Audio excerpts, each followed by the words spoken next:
नमस्कार यहाँहरु सबैलाई। आज कक्षा 10 को नेपालीको पाठ 8 को नेपाली हाम्रो श्रम र सिप नाम गरेको शीर्षक भएको कवितालाई यहाँहरु सामुन्ने पस्किने प्रयास गरिरहेको छु। आउनुहोस् सँग गुनगुनाउँ। जसको रचना श्रद्धेय श्री मुकुन्द शरण उपाध्यायजीले गर्नुभएको छ। आउनुहोस्। नेपाल बाँचे नेपाली हाम्रो गौरव बाँच्ने छ। नेपाली भाषा संस्कृति कला साहित्य साँच्ने छ।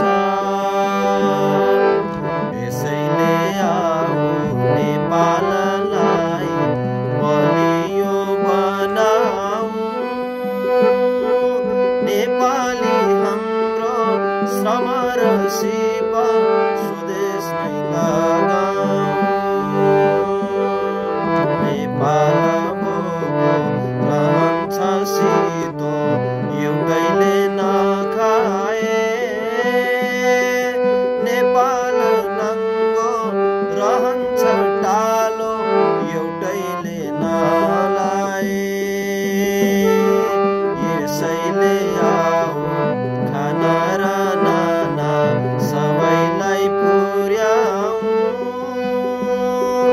नेपाली हाम्रो श्रम र सिप स्वदेशमै लगाऊ। पहाड भन्छ बसिन पाए म स्वर्ग भुलाउँथे। तराई भन्छ सिँचाइ पाए म सुन झुलाउँथे।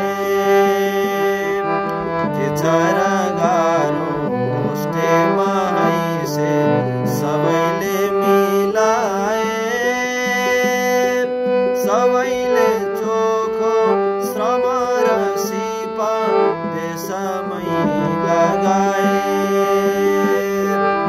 यो कस्तो देश सृष्टिकै बेला विज्ञान पाएको।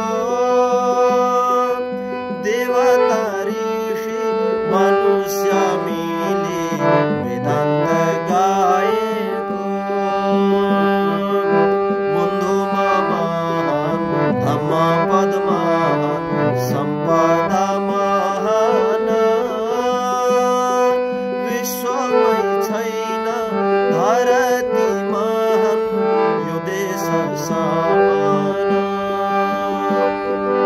पूर्वले दियो विश्वकै लागि रहस्य विशाल। अपूर्व शिरो मुकुट हाम्रो सर्वोच्च हिमाल। ऋषिले सुने रहस्य यही ब्युजेर सखार। हे धन्य पुर्खा प्रकाश पुञ्ज वन्दन हजार। नेपाल आमा यो दिव्य आमा जगाऊ कसरी। आलस्य निद्रा हीनता सारा भगाऊ कसरी। आशिष देव एकै र